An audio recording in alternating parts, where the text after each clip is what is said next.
I think they had requirements on things that she didn't want to talk about. She didn't want to talk about marijuana legalization, which I thought was hilarious. Why? Like, that's so... Because of her prosecuting record. Flashback. She put over 1,500 people in jail for marijuana violations and then laughed about it when she was asked if she ever smoked marijuana. She blocked evidence. She blocked evidence that would have freed an innocent man from death row until the courts forced her to do so.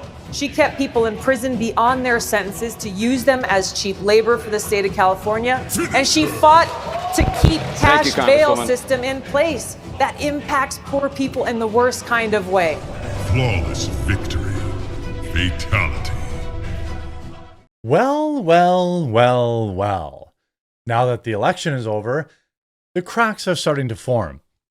Kamala Harris aides are out there now telling people the real reason she didn't go on Joe Rogan, which is hilarious, and I hope you'll enjoy, as well as Joe leaking even more about what Kamala Harris said would be off limits during their show. And again, as far as I know, other than whatever the court may have said, I don't think Donald Trump had literally any things that were off the table. At least Joe Rogan hasn't indicated that.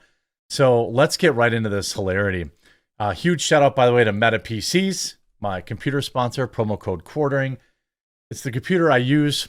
I've used it for 4 or 5 years. I trust it to run my business. It's the laptop I use. They have ready to ship PCs, custom PCs, as well as financing and all sorts of other stuff. Promo code quartering to save, link in the description. And to Coffee Brand Coffee, my coffee company, where we roast our coffee fresh on demand. We're not one of those crappy drop ship outlets that a lot of people sell out there. We're an actual coffee company with everything from our ultra light roast to a dark roast, double caffeinated, decaf. Our fall roast lineup is ridiculously good, only available for limited time. We have cold brew bags. We have our blueberry cobbler. We also have our limited edition 12 days of coffee advent calendar. Pre-order now. That starts shipping sometime in about a week. And our full lineup of teas, organic teas, are back. Promo code the quartering to save. And to support the channel, available in whole bean and ground. We also have K-Cups. Give our coffee company a try. 100% money back guarantee. Kamala Harris aide reveals the real reason why Joe Rogan interview never happened.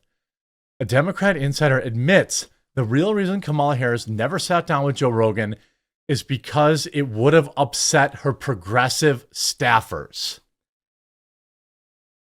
Interesting. It would have upset her How's losing the election going over with them?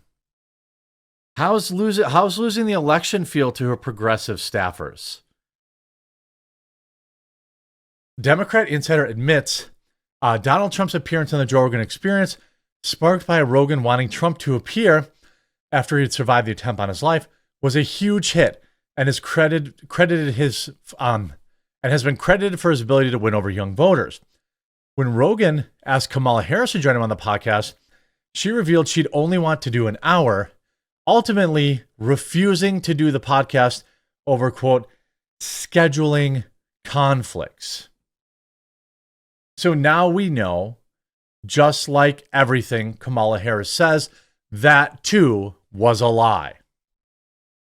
When Rogan, Jennifer Palmieri, a liberal strategist and former senior advisor to Harris's husband, Doug Slap 'em Up Emhoff, said that it would have upset her far-left campaign workers.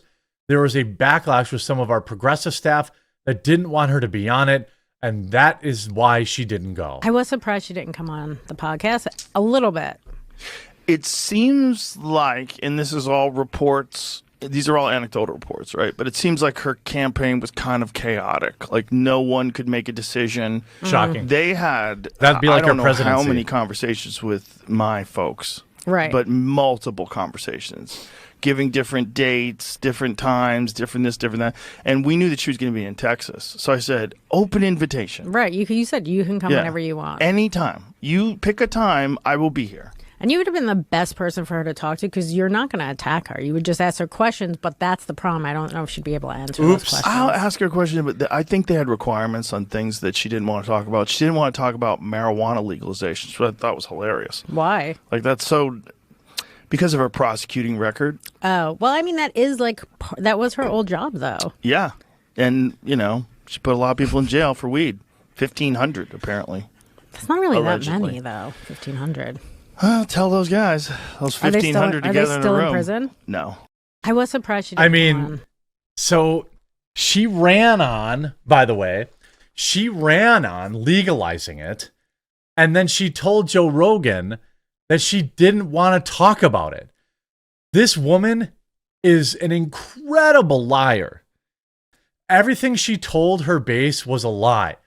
Did she even really want to legalize it, or did she just say that? Did she really want to eliminate tax on tips, or did she just say that? Did she want to eliminate, was she going to give the child tax credit, or was she just saying that? Meanwhile, Rogan is continuing to comment on the controversy itself, revealing things Harris refused to discuss. They had many different conversations. One of the requirements she wanted to talk about, we just heard. During a 2020 discussion with comedian Jimmy Dore, the Joe Rogan Experience, he said he had always been a progressive voter. When he told Dore he had never voted right-wing in his life, never, I voted Democrat. However, Sanders' appearance on the show drew huge backlash from Democrats and appears to have kept the podcast a no-go zone for liberals. Palmieri, sorry if I'm mispronouncing that, also blamed the media's coverage over the negotiations for creating a, quote, weird dynamic. Weird. But I thought JD Vance was weird. This whole thing is getting more weird anyway. Because all of a sudden, he's on his heels about how his audience is going to react to this and the demands that they're going to put on him to be tough on her. She told the Financial Times, the snub is now clearly seen as a key element of Harris's flop campaign, losing access to Rogan's massive listenership. Rogan specifically mentioned his fondness for Bernie Sanders and Tulsi Gabbard, as she was a Democrat before endorsing Trump, but he did point out one exception to his pattern. Except for voting independent, I voted Gary Johnson because he did my podcast. This one-off comment points to why Harris refusing to be on Rogan's show may have cost her his vote, even more influential, his endorsement.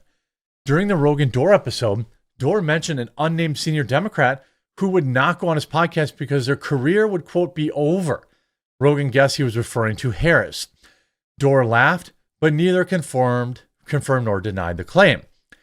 Rogan chimed in, they all keep asking to be on my show. I've got requests from all of them.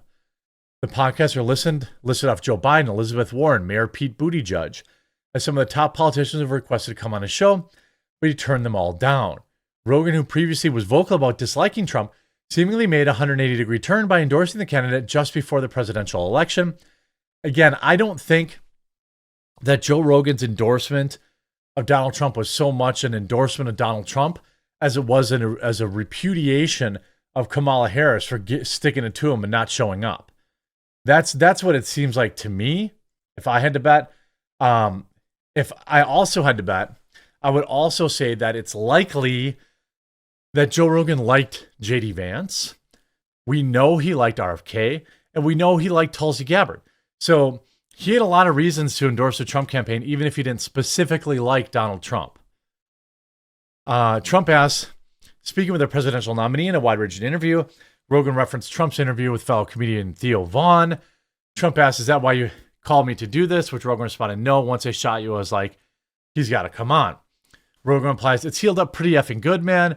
To which Trump said it wasn't like UFC fighters that Rogan also provides color and commentary for. Trump told Rogan that the attempt on his life and the scarring has made him a tougher guy, showing off the wound he received while, from Lee Tardy Oswald. And things get even more weird. By the way, you know what's not weird? Not an ad. I revived my old remote control car channel because we are in a year of political times for people to relax. So if you want to see me not be angry and you want to see cool running videos, I had this channel like 10 years ago. I just kind of revived it now. It's going to be available it's actually on Rumble right now. It will be available on Rumble fully probably by tomorrow. But I started uploading there again. You'll get probably 2 to 3 videos a week from RC Nightmare. I'll leave that linked in the description if you want to, if you're into RC or you want to see me do things that aren't commentary. Also, making things worse, Joe Rogan claims Harris wanted to avoid legalization talk as her aides feared progressive backlash, thought it was hilarious. I this woman is done in politics. Dunzo. There is no coming back from this for her. It's quite simply the biggest humiliation imaginable. To be afraid to go on Joe Rogan's podcast, where he would have been friendly. Joe Rogan definitely would not have stuck it to her. He would not have tried to. Gotcha. You see Fox News saying in the Weeds podcast host Joe Rogan said Vice President Harris' campaign had a condition to avoid talking about legalization. Imagine that. This is a woman that is running for president, said she wanted to legalize it, and then said she didn't want to talk about it on the podcast. There's a lesson in this. If someone who is running for and public office are more concerned about their needs and making demands and conditions to accommodations themselves, take note that this would be the type of leadership you would end up getting from this person. Can't talk about all the people she locked up for it. She's so full of ish. All these talking points. It's nuts. It's nuts that you would avoid this, because I thought that was a progressive issue. Wasn't legalizing it a progressive issue? And by the way, Joe Rogan himself said that he would avoid it.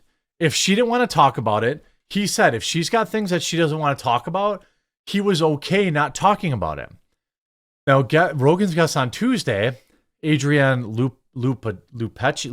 Lappalucci, I don't know, sorry, maybe that's right, hopefully, pondered why the campaign would deem discussion about legalizing it out of bounds. Because of her prosecution record, Rogan mused about the Vice President Kamala Harris, who formerly served California Attorney General. She put a lot of people in jail for it. Last month, Harris's team rolled out a suite of policies aimed at courting black male voters, including legalizing it. She had taken flack from her left flank, including during the 2020 Democratic primary, for her prosecutorial record on legalizing it. Several prominent Democrats have pointed to Harris's failure to sit down with Rogan as contributing to the factor in her defeat on November 5th. Trump's wide-ranging, roughly 3-hour interview with Rogan has drawn nearly 50 million views on YouTube alone. That doesn't include Spotify, which is probably another 10, 20 million. Rogan previously revealed UFC CEO Dana White, a mutual friend of the pair, pushed for the interview between the podcast king and Trump. 78. The Harris-Walz campaign had made other demands, according to Rogan, including limiting the discussion to an hour, far short of the 3 hours he more typically does, and requesting accommodations that would ensure the Veep didn't have to go to his studio in Texas, even though she was in Texas. She did briefly travel there, but just couldn't make it. And in exchange for that, Joe Rogan ends up endorsing Trump. Trump wins the presidency in a landslide, wins every single swing state. And now we have Matt Gaetz as our potential attorney general. In other podcast episodes, by the way, he mused that Harris's reluctance to do a lengthy sit-down with him was a red flag and implied that she had been overly scripted throughout her 2024 campaign. During the trail end of her campaign, Harris did venture into unfriendly territory and sat down with Fox News' Brett Baier for barely 30 minutes and got humiliated. Yeah, not a good look for Kamala Harris, who I'm sure is very happy to slink away into nothingness. Hey, if you want to support RC Nightmare, I talk about these hobby grade RC cars. I mean, it's a small channel. I know it'll never be anything huge, but it's fun and it's cathartic for me to go over these, and it's the only hobby I have. Remote control cars is the only hobby I have outside of, you can see I went 6 years. There I am 6 years ago with a much bigger beard doing an upload, and then I revived it a few months ago, and now I'm back for good. So check out RC Nightmare. Hope you enjoyed this video. We'll talk to you again real soon.